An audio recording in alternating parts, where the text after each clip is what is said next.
Hello everybody and welcome back to Tilly Talks Tech, or welcome. If this is the first time you're tuning in, you've come at a phenomenal time because this is Tilly Talks Tech live from Prague. I'm your host Tilly Lucky, and in this podcast we talk about all the coolest things happening in tech, innovation, and of course we're all about the future. Sat in this chair, I've been able to interview a lot of amazing people, but this was your opportunity to interview me. I'm an open book. This episode takes place at the Nova Spirala in Prague at the annual event Future Port Youth, which I hosted for the fourth time actually. It was a full building with around 800 people in attendance, and there were thousands tuning in online. Unfortunately, the mic couldn't pick up all the questions from the audience, so as my professional helper in today's episode, my dad has helped me by stepping in and filling in the blanks so you get that nice audio experience. Without further ado, let's get into it. Over to you, Tilly.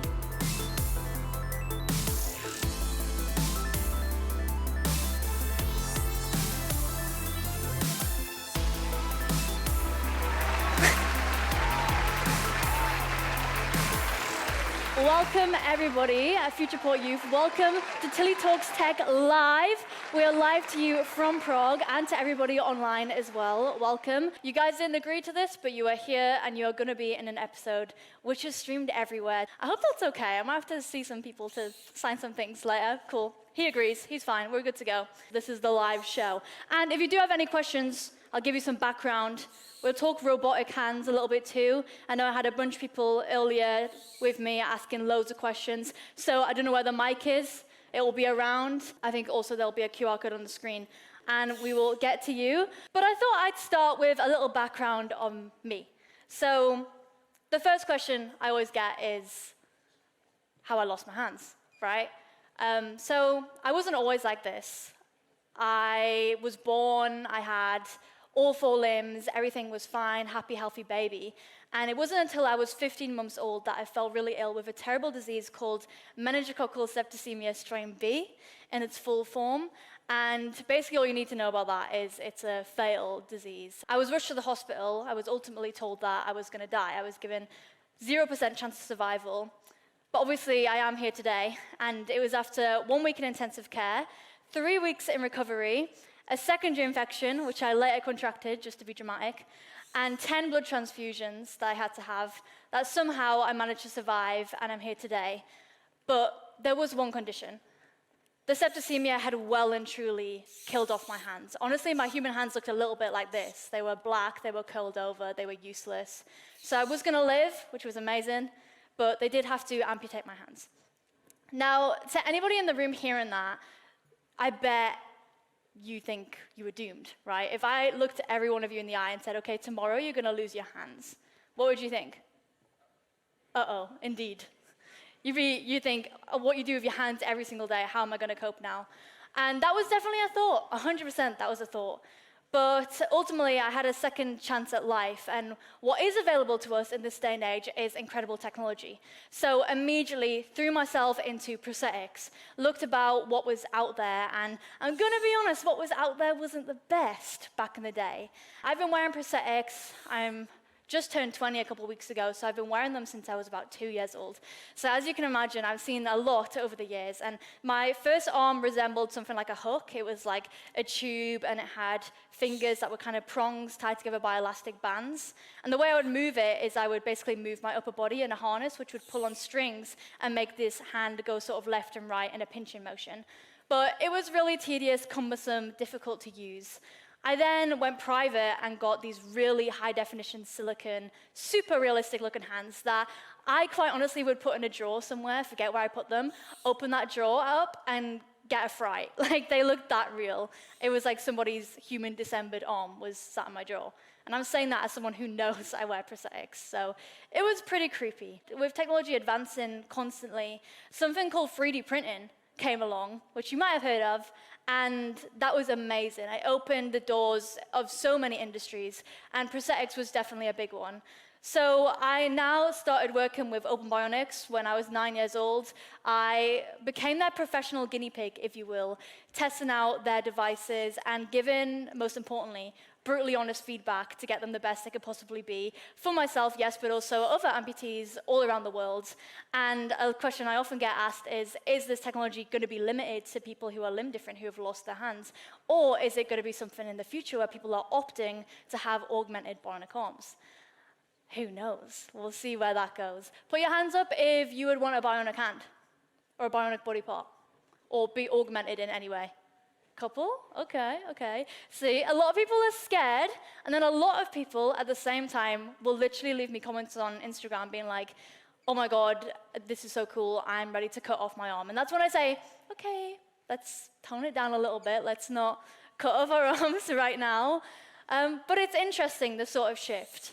So I've been working to develop this technology for about a decade now, which is pretty crazy, and this is the latest model that we have here today. So if anybody has any questions about the robotic side of things, how they work, or anything like that, I'm an open book today, and yeah, you can ask those questions. So I don't know if we want to put the QR code on the screen, or if there's any questions in the crowd now. Here. Hi. I wanted to ask, can you move your fingers individually, or is it the whole hand closes and opens? Yeah, so you can move them individually. They work in sets, multi-grip, so that's what they call these, multi-grip bionic arms. So yeah, you can grasp the full hand, but I can also, using the same muscle, do a one finger like that, or a point, and yeah, you can cycle through it all like that. So you can pick any, there's an app, and there are 30 plus grip modes on the app where you can drag and drop what you're gonna use for the day. They even just made rock, paper, scissors on there. So I can finally play rock, paper, scissors, which is a big win for me. So yeah, you can do individual fingers, but you have to sort of like cycle through a menu system, and that's kind of how it works. Because it's only two muscles that control the whole hand. You need to close, open, and then to change the grip mode and do something else, I open all the way. Now when I squeeze, you'll see two fingers go down. So it's kind of like a menu system, and it works like that. I feel very articulate right now, like I'm, what do you call it, conducting. But yeah, I hope that answers your question. I can't see you anymore. Does it also, like, how does it control? Does it sense what your, like, when to muscles flex and release? Yeah, so these are muscle operated. A lot of people think they're mind controlled, not quite yet, but it's basically these two sensors here. You can see these rectangles. They're the sensors, so they're basically picking up on the electrical signals of my arm, my organic muscles that I have. So it's basically squeeze to close, flex to open, and actually the best way to describe that, it's like if you were to flop your wrist forward and up, it's that muscle, yeah, exactly like that. So it is that muscle that I'm triggering that I still actually have in my hand, or my arm, because I don't have a hand, surprise. But yeah, it's that muscle, like that. No worries. Yes? How much for the arms? How much for the arms? So, why, do you want one? So they're free on the NHS, which is a great thing. They're also free for children in France, and we're trying to tackle these medical systems to try and get them cheaper and accessible. But at the minute, if you were to go privately, they're about 20 grand. English pounds. I don't know how much that is in Czech. Next? Here. How do you power them? Like, can you charge it? Like, They are battery powered. It used to be a big cumbersome battery here, whereas now the battery is inside the palm of the hand, so it's nice and slick here. Basically, it is the same charger you'd use to charge your phone. So that's what I'm doing now. I literally bring one charger that I use to charge my hand and my phone, and I just need to decide what's most important on the day, my phone and my hand, basically. And oftentimes the phone wins, I'm not gonna lie, I'm not proud of that. But yeah, you just charge it like that, plug it into the wall, and then you can charge the myopods, the sensors, separately. can you, like, for example, use your phone with those hands? So she asked, is prosthetics touch sensitive? Are they compatible with touch screen phone screens? Like that. These ones that I'm testing at the minute, I'm still just testing, so these are prototypes, but the actual one on the market, which you'd pay 20 grand for, yes, they will be touch sensitive. They tend to work better on Androids, but we're working on Apple as well. Here. You. Is it 20 grand for one arm?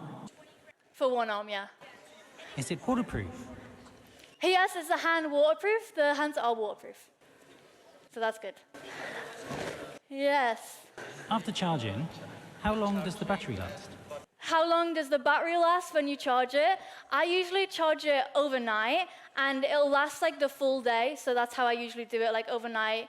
And then the myopods work a lot longer, but I tend to do that overnight, and you can get a full charge within like 3 hours, so it's not necessary that you need to do it overnight, but I find it's better just to plug them in and trust.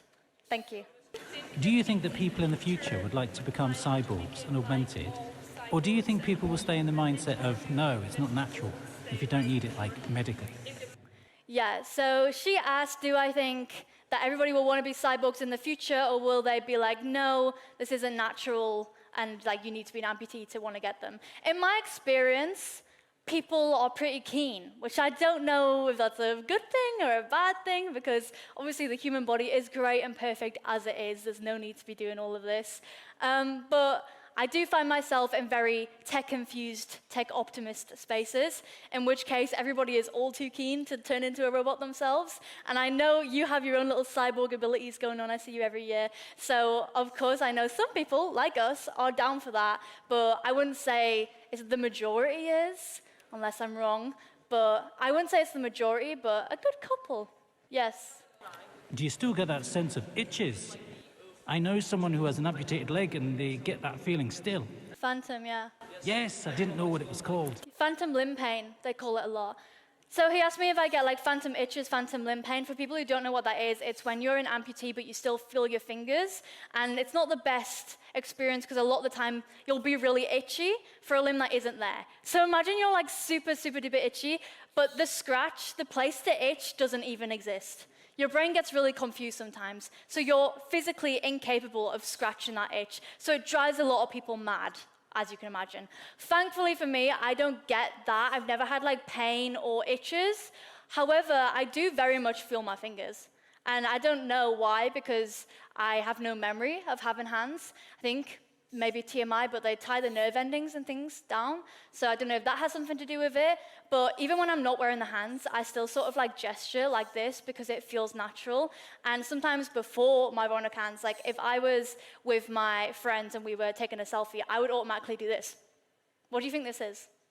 Peace sign. Peace sign, yeah. Yeah. So to me, I was like, that's so obviously a peace sign. And then I realized, oh wait, there's no fingers. Like I'm just waving my arm around like a freak. What's going on?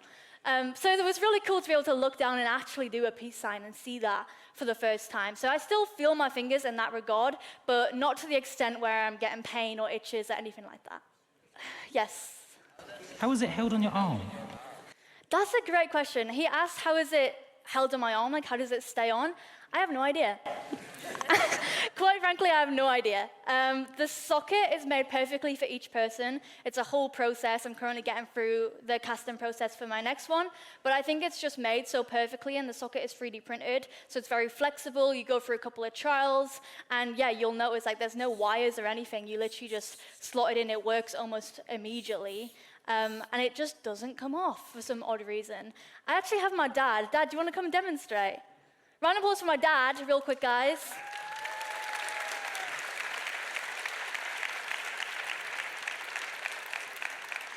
Hi, Dad. We did this thing where we try and demonstrate, right? You're going to try and take my hand off. Right now? Right now. Are you ready for this? Yeah. Wait! Give me your hand! Give me your hand! Okay, now try. Okay, I think I'm going to give him my hand, like, whatever. Yeah, you know what, because you asked so nicely, I'll give you my hand. So, I don't know, like, I can kind of decide just to keep it on. So, take that as you will. Okay, we have 10 seconds. Really quick question. You. For the organisation or cooperation who is producing these prosthetics, is it also an aim to have a more direct connection with the nerves, like a neurological system, so the body can maybe even actually feel things? Yeah, that's a great question. He asked about whether the company I'm working with are working with like neurotech, so you can get those like impulses and senses back, right? And whether that's involved, it's actually not right now. Definitely, I'm sure the R&D department would love to explore it and probably are researching it. But as of right now, they're completely muscle operated just with these muscle sensors because they work so well. And it means it's a non-invasive procedure. You're not having to get anybody in your brain or hugging that. So that's pretty good. And it also means it's super easy for kids to learn. And it's a great like starter on. I mean, you can see how articulate I am with them. Just the muscle sensors. So imagine what it'd be like with the brain. It'll be absolutely insane. A lot of people think they are brain controls because of how well they work. But yeah, currently these ones are literally just these 2 muscle sensors. Thank you so much, guys, for taking part. Can we have another scream?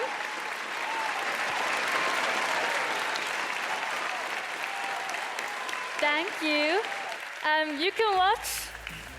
You can watch this episode of Tilly Talks Tech on Spotify and all platforms on Open Bionics' YouTube channel. And if you have any more questions, leave it in the comments there and I'll do a part 2 and we'll get all of them answered. Thank you.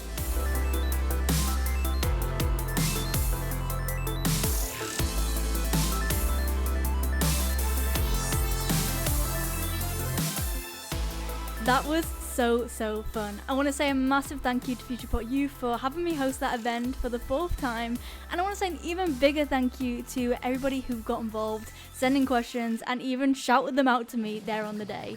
It was crazy to see people literally like hanging over the banisters to get me to answer that question. I think that just tells me that we need to do a part 2 and get some more in. Thank you to my special assistant, my own father, as well. I really hope you enjoyed this episode of Tilly Talks Tech live from Prague. If you did, make sure to like, comment, and subscribe. Share with a friend. Let us know who else we need to get on the podcast, whether you want more live episodes or more guests. Let me know down below. I had so much fun doing this, and I will see you all next time. Bye!